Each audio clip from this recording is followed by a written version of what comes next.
Hello বন্ধুরা, good morning সবাইকে। চলে এসেছি সকাল সকাল একটা মিনি ব্লগ নিয়ে।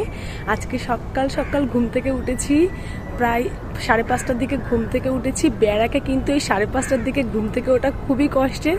কালকে তাড়াতাড়ি ঘুমিয়ে পড়েছিলাম, অনেক কষ্টে লাইট জ্বলছিল, তবুও 10:30টার মধ্যে ঘুমিয়ে পড়েছি যাতে সকালবেলা উঠে একটু বই পড়তে পারি।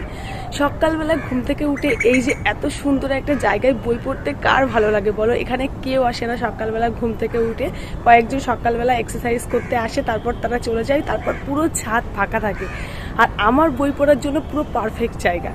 আমি কালও এসেছিলাম, সত্যি কথা বলতে গেলে কালকে বই পড়ার পর আমার মনটা পুরো শান্ত হয়ে গেছিলো। সকালবেলায় মন খুলে বই পড়তে পেরেছি। ঘরের মধ্যে পড়লে তো মন খুলে বই পড়তে পারি না, কারণ অনেকের প্রবলেম হয়। এছাড়াও আগেও বলেছি, গান চলে, রান্না করে, কথাবার্তা হয়, ওই জন্য সেখানে মন দিয়ে পড়তে পারি না।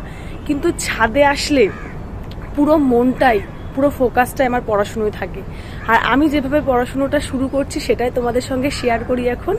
প্রথমত আমি কালকে রাত্রেবেলা পড়া নিয়েছিলাম, যে রেলওয়ে চ্যালেঞ্জার থেকে তোমাদেরকে বলেছি হিস্ট্রিটা কমপ্লিট হয়ে গেছে, তো সেখান থেকে হিস্ট্রির যে কোশ্চেন পার্ট আছে সেখান থেকে 2 পেজ পড়া নিয়েছি, আর যে রিডিং পার্টটা রয়েছে সেখান থেকে 2 পেজ পড়া নিয়েছি। তাহলে 4টে পেজ আমি কমপ্লিট করব হিস্ট্রি থেকে। তারপর ভূগোল থেকে, ভূগোলেও কালকে কিছুটা পড়েছিলাম, সেটা একবার রিভাইজ করে নেব, আর তার সাথে সাথে নতুন 2 পেজ পড়ব। তো এইভাবেই আমি পড়ছি। ইতিহাস আর ভূগোলটা রেলওয়ে চ্যালেঞ্জার থেকে কমপ্লিট হয়ে যাওয়ার পর ভারতের সংবিধান আর ভারতের অর্থনীতি এই দুটো কমপ্লিট করব। তারপর রেলওয়ে চ্যালেঞ্জারটা জাস্ট শুধু রিভাইজ করব এবং WBCS বই, অন্য কোনো বই ধরবো।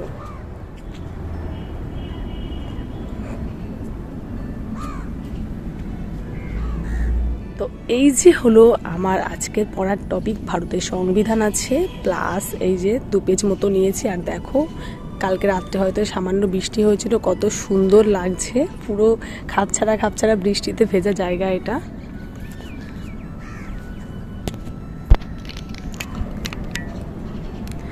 তো এখনকার মতো ভিডিওটি এখানেই শেষ করছি, দেখা হবে আবার নতুন একটি ভিডিওতে। আজকের মতো সবাইকে টাটা।